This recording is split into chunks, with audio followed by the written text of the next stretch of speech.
pointer wadda ake kira mouse. Wannan alamar zane mai kama da kibiya 'yar karama ita ce pointer a turanci. Abin da yake sarrafa ta waje shine mouse.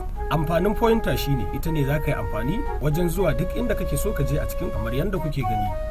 Pointer tana jujjuyawa daga dama zuwa hagu, daga ƙasa zuwa sama. Tana da al'amura kamar click, double click. Idan aka ce click shine dannawa ɗaya. Ana amfani da click wato dannawa guda ɗaya wajen zaɓar abu.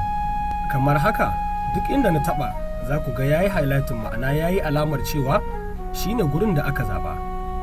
Amfanin double click shi kuma shine dannawa da sauri sau biyu.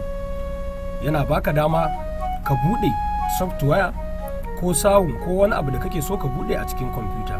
Kamar misali, idan na zo kan wannan na taɓa so ɗaya, to zai mun alamar cewar shine nake aiki a kansa. Amma idan na taɓa so biyu zai buɗe mun shine. Kenan double click amfaninta shine buɗewa.